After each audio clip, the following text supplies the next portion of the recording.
আটটা আটটা তো পিছন ফেটে দিতেছে রে। আর কত দূর? ভাই এই সোজা রাস্তা দিয়া আর 10 মিনিট আটলেই পৌঁছাই যামু।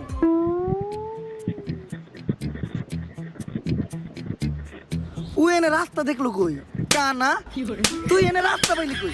রাস্তা তোর নানি বানাইতে বাড়ির ভিতরে, রাস্তা বাস্তু তুই বাড়ির ভিতরে, কানা।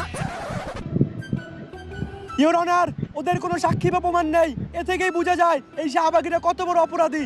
বিসি পাঠক, আপনার কি আর কিছু বলার আছে?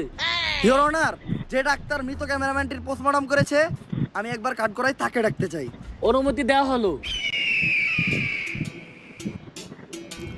ডাক্তার সাহেব, ক্যামেরাম্যানের পোস্টমর্টম তো আপনিই করেছেন।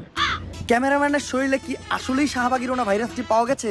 অবশ্যই শাহবাগীদের গায়ের গামে তীব্র গন্ধেই ক্যামেরাম্যান ফুসফুস ফেটে মারা গেছে। এমনকি শাহবাগীরা যে খোলামেলা ড্রেসে চলাচল করে, কোনো ব্যক্তি যদি ওদের শরীরে কোনো অংশের দিকে তাকায় তাহলে তার চোখ নষ্ট হয়ে যাওয়ার একটা সম্ভাবনা আছে, এবং অনেকের চোখ নষ্ট হয়েও গেছে। ইওর অনার, এই ডাক্তার একজন ফ্রড ও মিথ্যা কথা বলছে।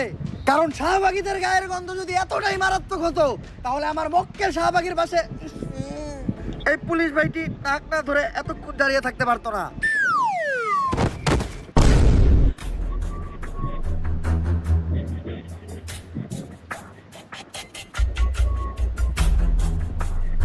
She is no more. এই অফিসার তো আরো 10 মিনিট আগেই মারা গেছে।